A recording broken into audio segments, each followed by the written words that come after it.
I'm Margaret Brennan in Washington, and today on Face the Nation, breaking news overnight as President Trump delivers on his threat to use American firepower to bomb Iran nuclear sites. Is this a one-and-done mission, or has the U.S. further escalated tensions in the already volatile Middle East conflict? It took American B-2s loaded with bunker-busting bombs in a surprisingly timed mission that President Trump says shows the might and strength of the U.S. military. I can report to the world that the strikes were a spectacular military success. Iran's key nuclear enrichment facilities have been completely and totally obliterated. Iran, the bully of the Middle East, must now make peace. If they do not, future attacks will be far greater and a lot easier.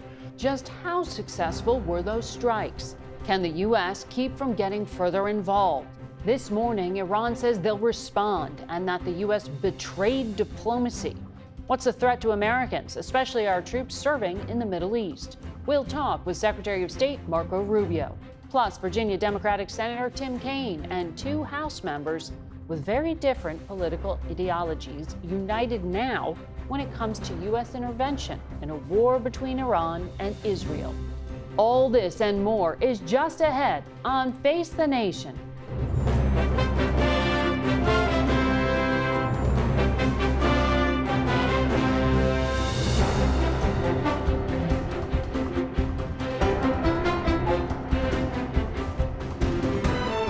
Good morning and welcome to Face the Nation.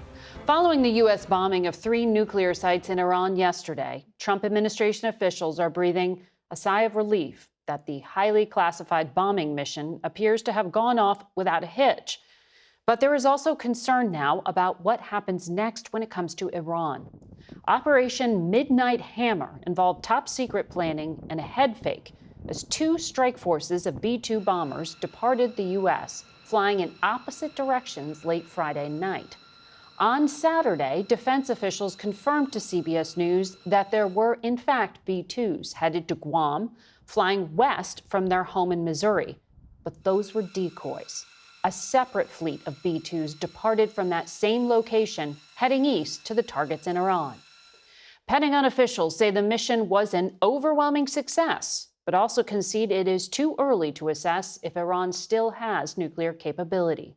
14 30,000-pound massive ordnance penetrator weapons, or MOPs, dropped on an underground nuclear facility in Fordow and a key uranium enrichment site in Natanz. Additional American Tomahawks struck a 3rd site at Isfahan. I think Tehran is certainly calculating the reality that planes flew from the middle of America in Missouri overnight, completely undetected over 3 of their most highly sensitive sites, and we were able to destroy nuclear capabilities. We believe that'll have a clear psychological impact on how they view the future. At the White House late last night, President Trump issued his own stern warning to Iran. There will be either peace or there will be tragedy for Iran far greater than we have witnessed over the last 8 days. Remember, there are many targets left. Tonight's was the most difficult of them all, by far, and perhaps the most lethal.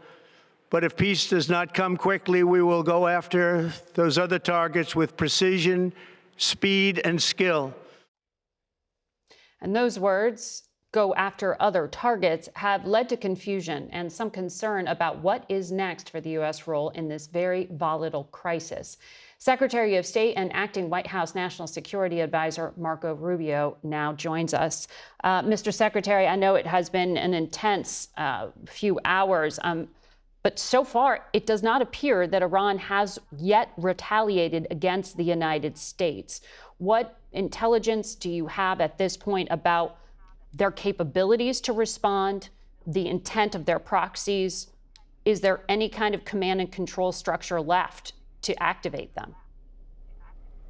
Yeah, well, we'll see what Iran decides to do. I think they should choose the route of peace. We've done everything. We have bent over backwards okay, to create a deal with these people. Steve Witkoff has traveled the world extensively, met with them, well, not even met with them, met through the Omanis with them and discussed back and forth. We even put an offer to them that they wanted elements of it in writing, and we offered it to them. Very generous offer, by the way. We've done it, and we're prepared right now. If they call right now and say, we want to meet, let's talk about this, we're prepared to do that. The president's made that clear from the very beginning. His preference is to deal with this issue diplomatically. But he also told them we had 60 days to make progress or something else was going to happen. And I think they thought they were dealing with a different kind of leader, like the kinds of leaders they've been playing games with for the last 30 or 40 years, and they found out that's not the case. So this mission was a very precise mission. It had 3 objectives, 3 nuclear sites. It was not an attack on Iran. It was not an attack on the Iranian people. This wasn't a regime change move. This was designed to degrade and or destroy 3 nuclear sites related to their nuclear weaponization ambitions, and that was delivered on yesterday. What happens next will now depend on what Iran chooses to do next. If they choose the path of diplomacy, we're ready. We can do a deal that's good for them, the Iranian people, and good for the world. Yeah. If they choose another route, then there'll be consequences for that. Let me follow up on a phrase you just word, weaponization ambitions. Are you saying there that the United States did not see intelligence that the Supreme Leader had ordered weaponization? That's irrelevant. I see that question being asked in the media. That's an irrelevant question. No, they have that is everything the they key need to build a point weapon. in U.S. intelligence assessments. You know that. No, it's not. Yes, it was. No, it's that not. The political decision had not been made. I know that better than you know that, and I know that that's not the case. But I'm asking you whether the order was given. And the people who say that, it doesn't matter if the order was given. They have everything they need to build nuclear weapons. Why would you bury things in a mountain, 300 feet under the ground? Right. Why would you bury why do they have 60% enriched uranium? You don't need 60% enriched uranium. The only countries in the world that have uranium at 60% are countries that have nuclear weapons, because it can quickly make it 90. They have all the elements. They have. Why do they have a space program? Is Iran going to go to the moon? No, they're trying to build an ICBM. No, but so that's they can one day put a warhead on it. That's a question of intent, and you know in the intelligence assessment that it was that Iran wanted to be a threshold state and use this leverage. I'm talking about the public March assessment, and that's why I was asking you if you know something more from March. But that's also an inaccurate representation of it. That's an accurate representation of it. That's not how intelligence is read. That's not how intelligence is used. Here's what the whole world knows. Forget about intelligence. What the IAEA knows. They are enriching uranium well beyond anything you need for a civil nuclear program. So why would you enrich uranium at 60%? Right. If you don't intend to one day use it to take it to 90 and build a weapon? Right. Why are you developing ICBMs? Why do you have 8,000 short-range missiles and 2,000 to 3,000 long mid-range missiles that you continue to develop? Why do you do all these things? They have everything they need for a nuclear weapon. They have the delivery mechanisms, they have the enrichment capability, they have the highly enriched uranium that is stored. Yes. That's all we need to see. Right. Well, especially in the hands of a regime that's already involved in terrorism and proxies and all kinds of things around. They are the source of all instability in the Middle East. No one's disputing that. I'm not doing that here. And they were censured at the IAEA for that enrichment and for violating their non-proliferation agreements. I was simply asking if we had intelligence that there was an order to weaponize, because you said weaponization ambitions. Well, we have intelligence that they have everything they need to build a nuclear weapon, and that's more than enough. Okay. I want to ask you on the policy front. There are personnel throughout the Middle East from the United States, in Bahrain, in Kuwait, in other bases. If those countries are attacked by Iran because of their association with the United States, will the United States defend them? Well, that's exactly why they're there. That's a great point, actually. Do you know why we have bases in Bahrain and Qatar and UAE and all these places? All of those bases are there because those countries are afraid that Iran will attack them.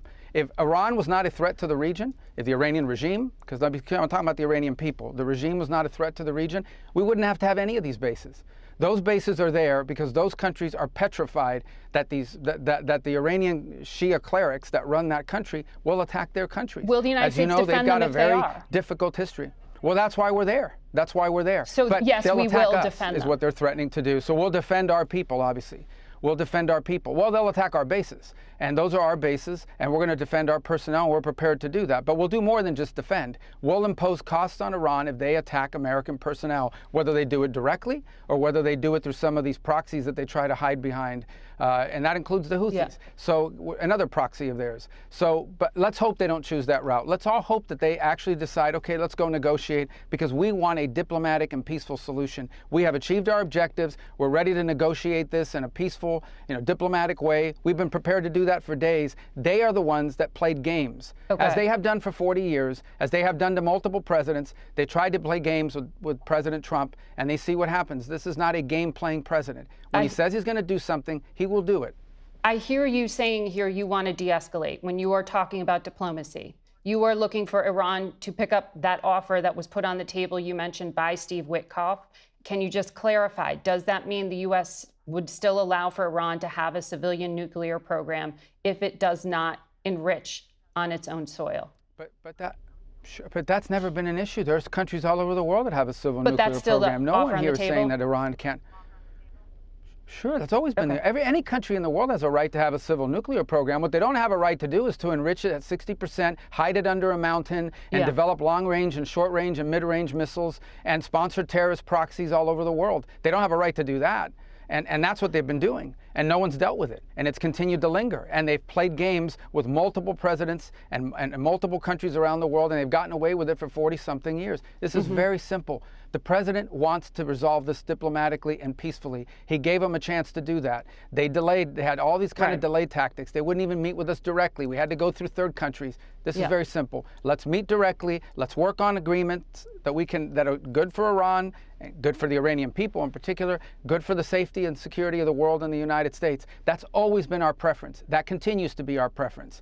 But they're the ones that were playing games with us. And these are the consequences. We had to achieve those objectives. We had 3 objectives yesterday: Fordow, Natanz, and Esfahan. We conducted a brilliant military operation under the command of President Trump, and obviously great credit to Secretary Hegseth and General Kurilla and General Kaine and all the airmen and the phenomenal people in the U.S. military. No other military in the world could have done this. No, We've achieved those objectives. What happens next is up to the regime.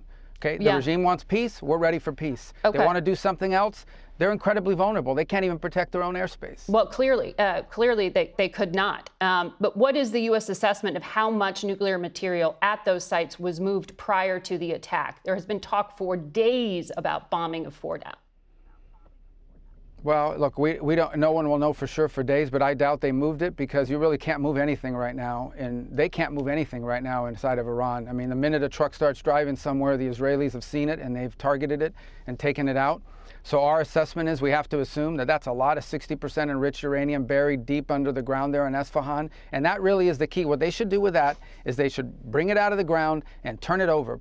Multiple countries around the world will take it and downblend it. That's what they should do with that. And what they should do is say, we're not going to have any enrichment capability in our country. Instead, what we're going to have is a civil nuclear program like dozens of countries around the world have, where we build reactors that create electricity and we import enriched material. And we've made very general, I'm not going to get all the details of the offers, but there are other avenues here that would be acceptable to them. If that's what they wanted, if what they want is a civil, peaceful nuclear program, the route has always been there. The problem is that everything they're demanding has nothing to do with a peaceful program. They are all the things you would want if you want to retain the option of one day weaponizing the program, which has been their clear intent. To me, that's indisputable. I followed this issue for 15 years, including the intelligence on it for 15 years. Okay, I have followed it. And the intelligence, these are assessments, and sometimes they've been wrong. I've seen them revised multiple times. These guys want a nuclear weapon one day. Okay, they do, to that point. and it isn't going to happen. Not while Donald Trump is president. Understood. You've said this is not about regime change, but you were describing a regime that you have said for decades, I mean, for upwards of 40 years, has chanted death to America, has done all the things you just described. Isn't a diplomatic deal with them a lifeline? Aren't you offering to negotiate with the same people you're saying did all these things? So therefore, are you actually looking for regime change? Well, that misses the point. I don't like that they chant those things, but one thing is that they chant those things. Another thing is that they chant those things and they have terror proxies are all over the world, and they have long-range missiles that can reach the United States one day, and they have the potential to be one step away from a nuclear weapon. Yeah, well, one day could be tomorrow, could be a week from now, could be a month from now. You know, all it takes is the flip of a switch. By the way, they're not going to broadcast that to the world. By the time we figure out that they're doing it, you have all the pieces in place, okay? It's like you have a gun here and the ammunition. It only takes 1 second. We have other targets that we could hit, but we achieved our objective. The primary targets we were interested in are the ones that were struck tonight in devastating fashion.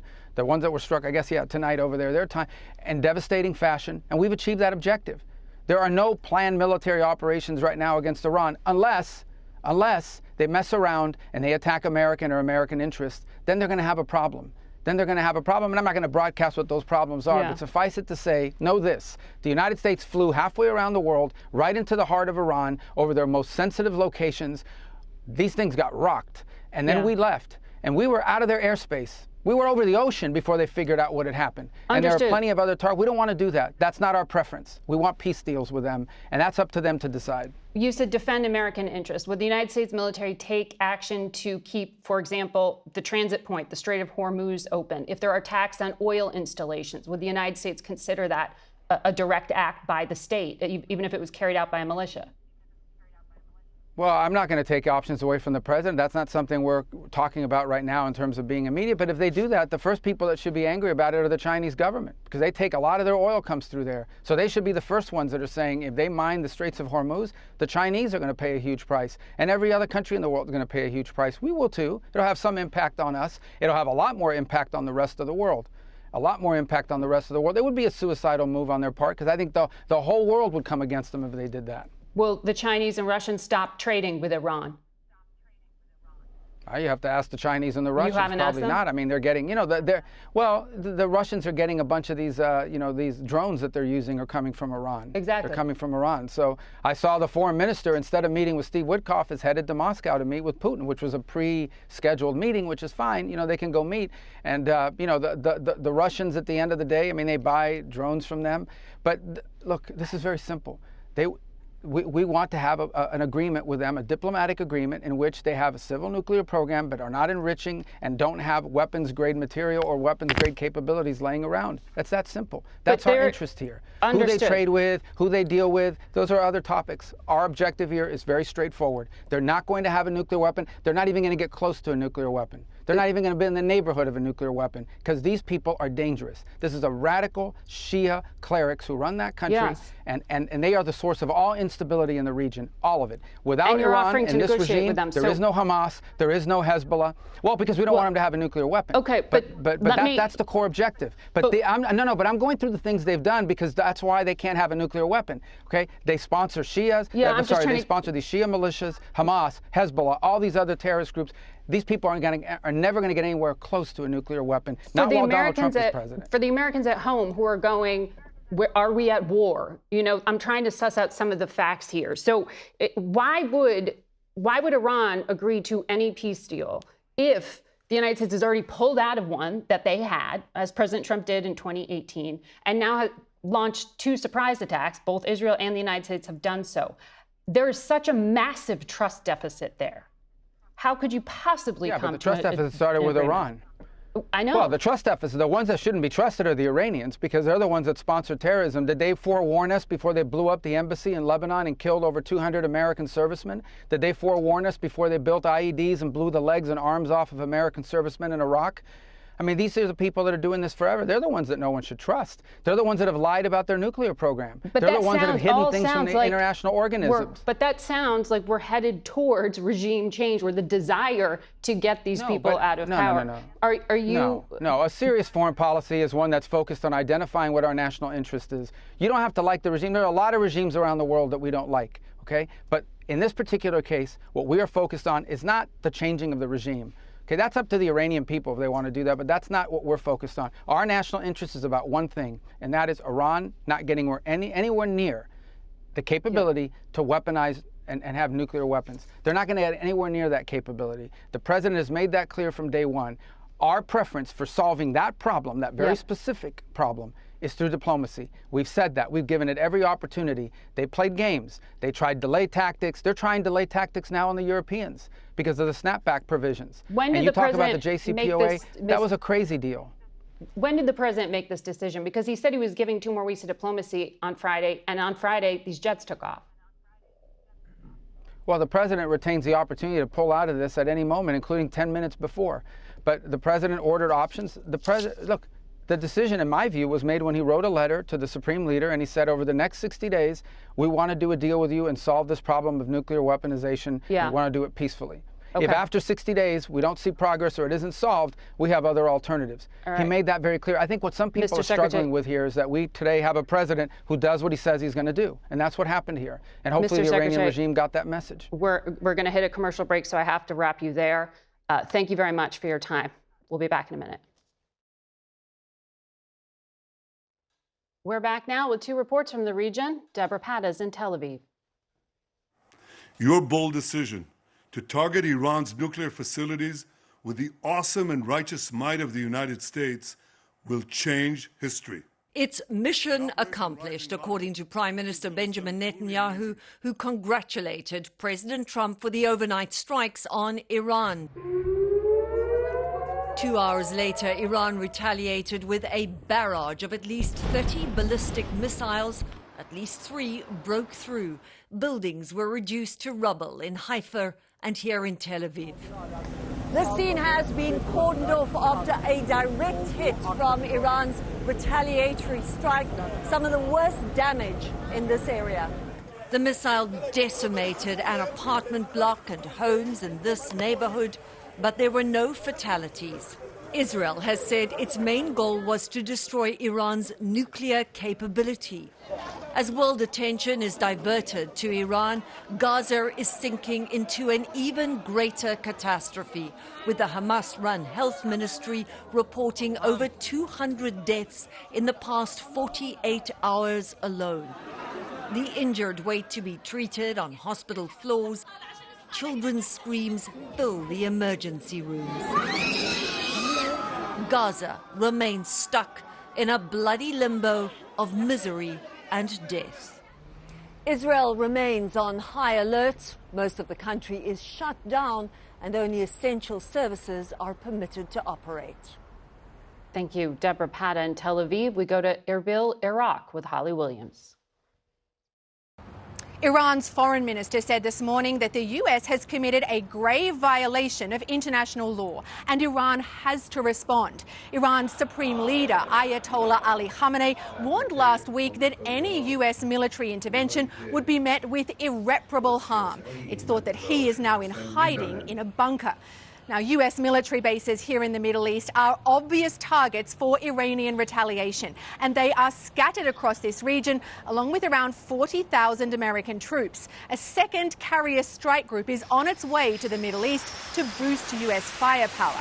It is widely thought that Israel did not have the firepower to target the Fordow nuclear site, where Iran's been enriching uranium and which is buried inside a mountain.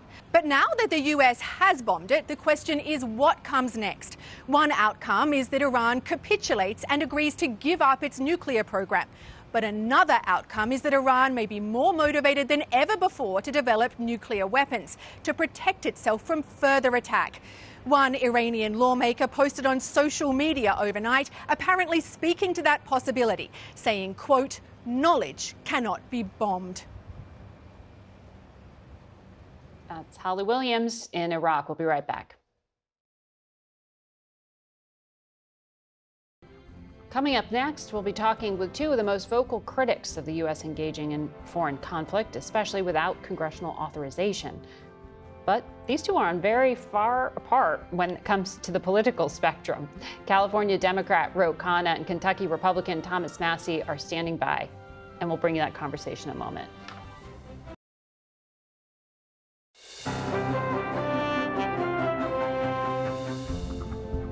Welcome back to Face the Nation. Democrat Ro Khanna joins us from San Francisco, and here in studio is Kentucky Republican Thomas Massie. And good morning to both of you, gentlemen. I'll start with you, Congressman Massie. You know, I know this is an unlikely pairing. You are on completely different ends of the political spectrum, but you both worked on this war powers resolution to prohibit U.S. forces from engaging in hostilities against Iran without authorization from Congress. The president just blew right past that. Well, you know, I think I represent part of the coalition that elected President Trump. We were tired of endless wars in the Middle East and tired of wars in Eastern Europe. And we were promised that we would put our veterans, our immigration policies, and our infrastructure first. And so what Roe and I did, we did this last week when, they were rattling the sabers because we saw this coming. We put forward this war powers resolution. I've teamed up with Ro Khanna before on this, to his credit. When Joe Biden was president, we tried to rein in the executive and reassert Congress's authority, sole authority, to declare war and to engage or authorize the engagement of acts of war. Something we talked to other lawmakers about as well in the Senate. I know there's efforts to support you, but the Speaker of the House, who is from your own party, has really rejected this. He says the Article 1 power of Congress really allows for the president to do this. It was a limited, necessary, targeted strike, he says. Well, he's probably referring to the War Powers Act of 1973, but that's been misinterpreted. There was no imminent threat to the United States, which was what would authorize that. And I think that's peculiar to hear that from the Speaker of the House. Look, Congress was on vacation last week when all this was happening. You haven't been briefed on any of the We details. haven't been briefed. They should have called us all back. And frankly, we should have debated this war powers resolution that Ro Khanna and I offered, instead of staying on vacation and doing fundraisers and saying, oh, well, the president's got this under control. We're going to cede our constitutional authority. Ro Khanna, Congressman Khanna, and we didn't hear from the secretary the explanation as to why now. We haven't heard that from anyone. Other than a reference to the president had a roughly 60-day timeline on diplomatic talks. But we also know he had more talks scheduled when Israel launched this attack. So it's not exactly clear the emergency.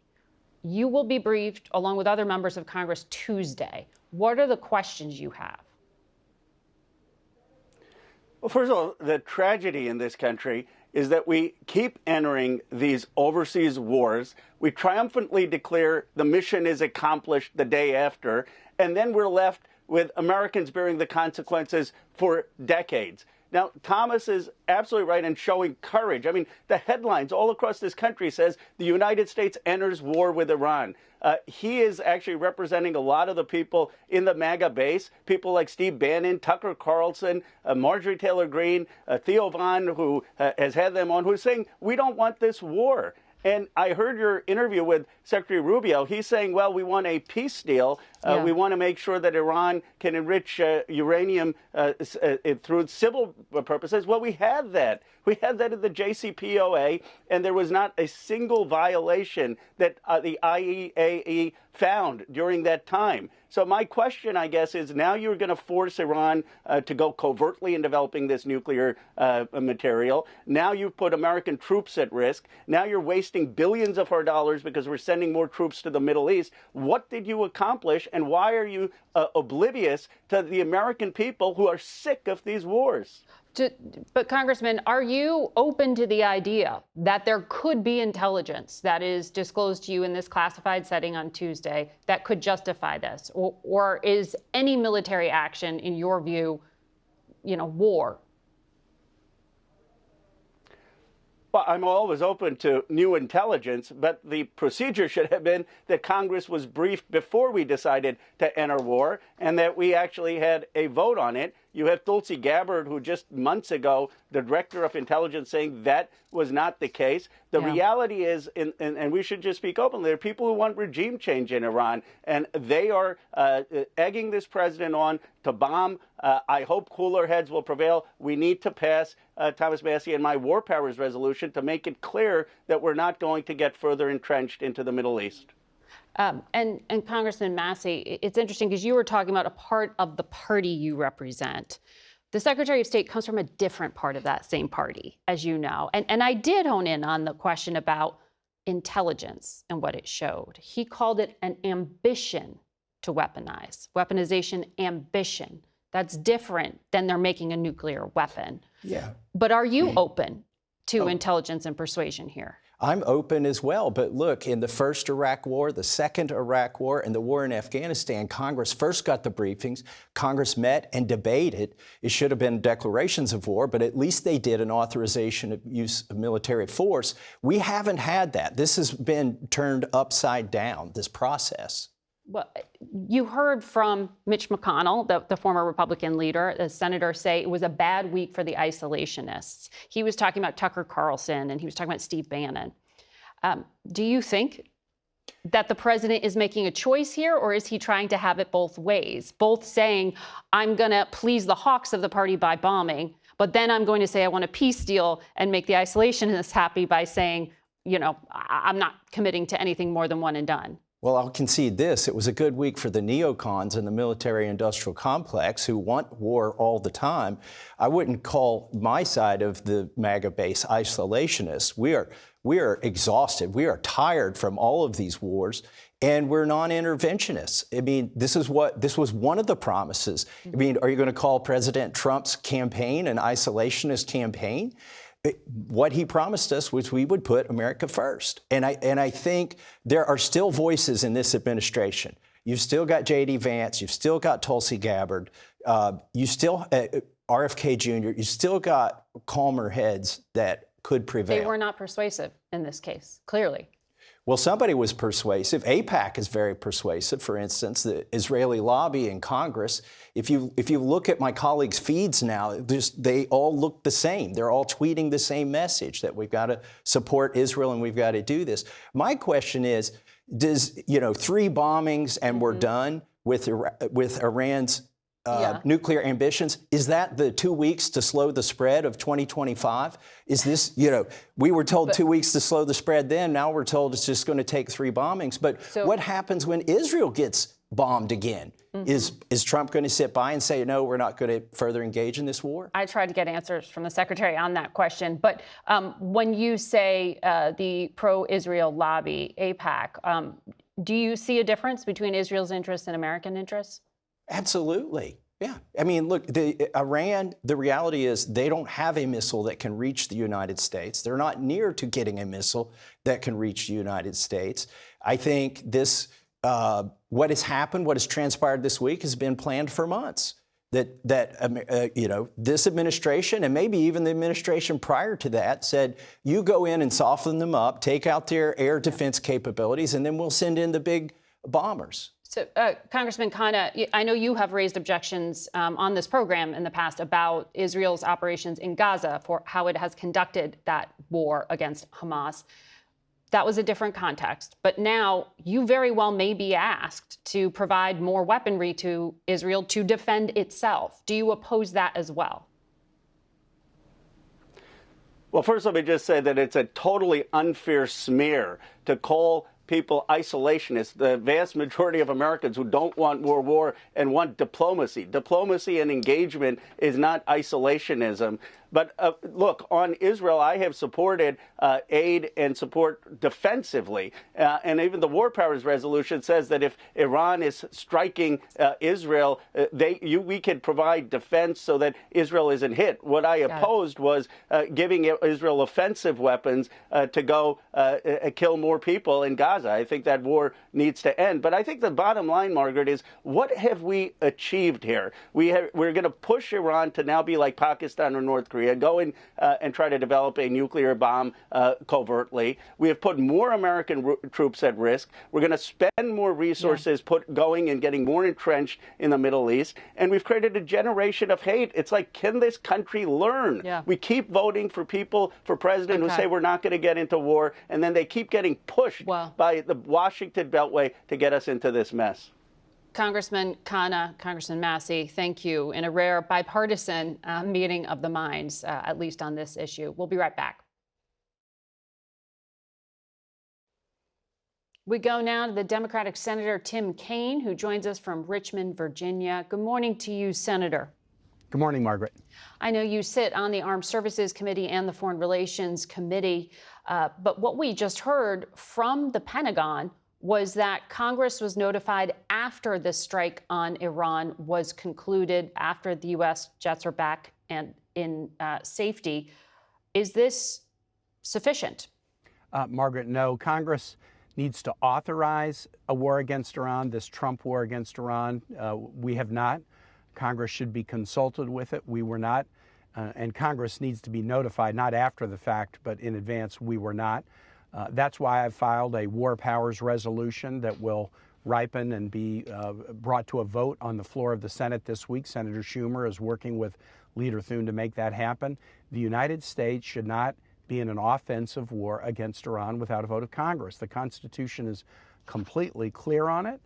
And I am so disappointed that the president has acted so prematurely. The foreign minister of Israel said Friday night that its own bombing campaign had set the Iranian nuclear program back, quote, at least 2 or 3 years, close quote. There was no urgency that suggested, while diplomatic talks were underway, that the U.S. should take this unilateral action by President Trump's orders yesterday. Mm-hmm. Well, the vice president was on another network earlier this morning and said, we are not at war with Iran. We are at war with Iran's nuclear program. There seems to be a lot of legal parsing on the definition of the word war here. What do you make of that description? I think it's BS, and I think anybody hearing it would conclude the same thing. When you're bombing another nation, ask them if they think it's war. They do. Would we think it was war if Iran bombed a U.S. nuclear facility? Of course we would. And the U.S., you know, we've invaded 2 neighbors of Iran, Afghanistan and Iraq, to topple their regimes since 2000.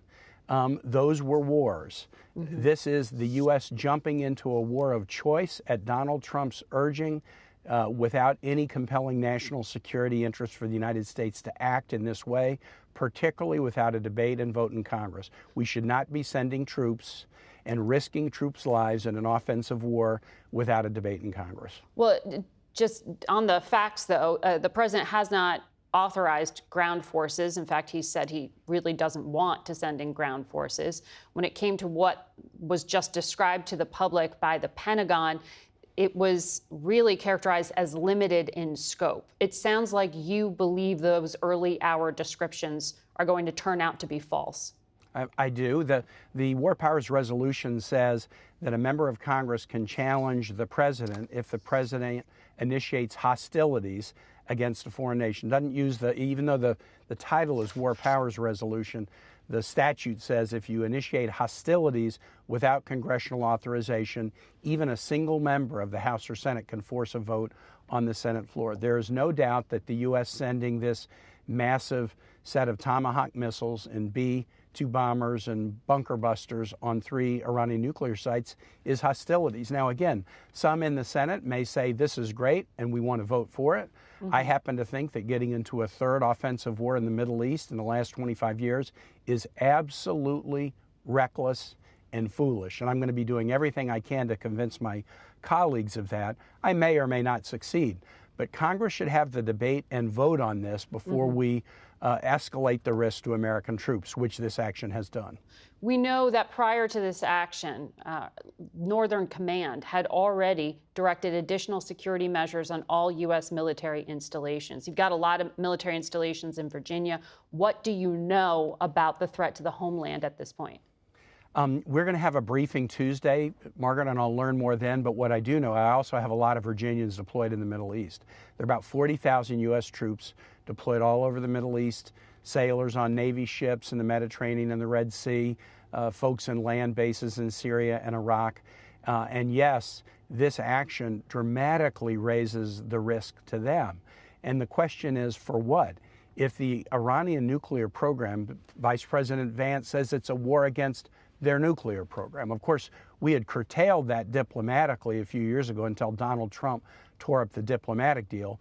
But even if you needed to wage war, when the Israeli foreign minister is saying we've set the nuclear program back at least 2 or 3 years, why launch this strike, mm-hmm. escalating risks to Americans and American troops over the weekend with no real discussion with Congress, no real debate before the American public? I don't want to be lied into another war in the way we were with Iraq in 2002. Thank you, Senator. We'll be back in a moment.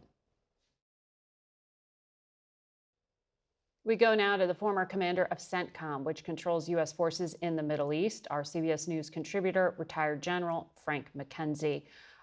Welcome back to Face the Nation, General, and your former colleagues at CENTCOM extremely busy over these last few hours. From the operation, as you've heard it described, what are the questions that come to your mind about Midnight Hammer and being able to assess its success? So it looks like it was a successful operation from what we know now. It'll take a little while to build the battle damage assessment, and that'll come out here in the days ahead, and we'll get a much better picture. But I think we've done significant damage, perhaps irreversible damage to the Iranian nuclear program. I think right now, though, at CENTCOM, everybody is focused on the next step. And the next step will be, will there be an Iranian response? What will that response look like? What can we do to defend our forces, our embassies, our citizens in the region? And what options can we give the president should we choose to respond as a result of an Iranian attack? So they're extremely busy down there right now. But one of the key things they want to do is you want to make it very clear to Iran that we possess significant combat power in the theater and will be able to use it against them should they attack us. Well, that's the hope that they don't do something. Are you surprised that there has been no retaliation in the past few hours? And where would you be looking as an area of concern? There are a lot of Americans who have family members in the region. Absolutely, Margaret. So for one thing, I think the Iranian decision-making is a little crippled right now because of the loss of senior leaders. And as you're well aware, the Iranians don't have good succession planning. People tend to go into jobs and stay there for a long period of time while they enrich themselves and their families. So cronyism is how you get to the top in their system, which is bad news if suddenly that person is no longer there. There's no one ready to step in. So the Supreme Leader probably has trouble talking to people and getting his orders followed. Now, to your question about where they might strike, I think we're certainly vulnerable in Iraq. I think we're certainly vulnerable in Syria. And I'm certain that Central Command has done all the things we need to do to harden ourselves against those potential attacks. The same for our other bases across the region. I don't know that it would be localized to the region, though. Iran has long harbored the desire to attack us in the United States. They typically have not been effective when they've done that. We've caught them in a couple of plots that are very public that you're well aware of. So I think all those things are on the table. But it may take the Iranians a little while to work through this process because nobody's excited about going to a meeting in Iran right now. You're talking about some of the intelligence actions taken by the Mossad to convene some of these leaders and then kill them all at once. When it comes to what the Secretary of State said earlier in this program, I asked him specifically if the U.S. would take military action to reopen the Strait of Hormuz if Iran tried to close it. We know that's being talked about, at least in the public space in Iran right now. What would that operation look like? Rubio said they're not exactly talking about it in this moment, but they are worried about the Iranians mining it. The Iranians do have the capability to mine the Strait of Hormuz. We have very good plans to clear that if we had to do it. We work on those plans all the time. It would be a blow to world commerce for a period of time, but at the end, the strait would be cleared, and I'm pretty confident the Iranian Navy would all be sunk at the end of that operation. So the former CIA director, Bob Gates, former Secretary of Defense, was on this program very recently, and I asked him about bombing the Iranian nuclear program. He said when he had looked at it, he thought it would at best delay Iran's nuclear ambitions, not end them. You have looked at this problem set in great detail. Do you agree that military force is not enough to end the program? Ultimately, you need a policy decision from Iran to end the nuclear program. So I think the Secretary is right in that position. Now, if you don't get a policy decision from Iran, you've got to commit yourself perhaps to revisiting striking the nuclear program as the Iranians begin to spread out and continue to pursue the nuclear option. Here's the one thing, though. We have pretty good knowledge of what goes on in Iran, and that good knowledge is going to continue. So they're not likely to be able to do something in secret that would suddenly creep up on us. We tend to keep very close track of this. But it comes up again and again in the concern, as we were talking about with our lawmakers, this creeping towards a broader war, this creeping towards America getting drawn into a war that Israel started to take out Iran's nuclear program. I'm not asking about the intent of the state itself, but what is the end goal here? How do you judge success? Have you even heard the Israeli government or the U.S. government say what success is? Well, I think we've been pretty clear that we don't want Iran to possess a nuclear weapon. They're close to possessing a nuclear weapon. I heard all the exchanges back and forth with the other guests on your show this morning about how close they might or might not have been. But I think that's the one absolutely non-negotiable thing here. And you can get that through an Iranian policy decision to not pursue a nuclear weapon, or you can get that through removal of that capability to such a level that they can't do it.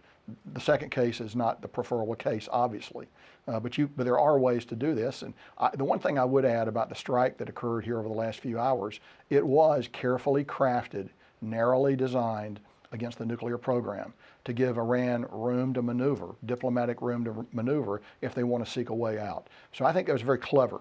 Let's see what happens. The principal goal of Iranian statecraft is today, as it has always been, survival of the regime. Yeah. Under certain of these scenarios, if you go forward and the war widens, I think the survival of the Iranian state is very much on the table, and that's something they're going to want to avoid, Margaret. But as you were just saying, there's no clear succession plan that the U.S. knew of, at least recently, and they can't get a hold of the boss. He's in a bunker. So how do you actually get a policy decision, and then can orders actually be given? So it's a very difficult time for Iran right now. I acknowledge all your points. But the Khamenei remains alive, at least as far as I know. He remains alive. He's probably having trouble having meetings. He's probably having trouble getting his orders followed. But he still asserts that he's in charge as of a couple of days ago. And I don't think we've made any effort to strike him, nor have the Israelis. Yeah. Well, right, and CBS had been reporting that President Trump advised the Israelis not to take out the supreme leader. We'll leave it there, and we'll be right back. That's it for us today. Thank you all for watching. Until next week. For Face the Nation, I'm Margaret Brennan.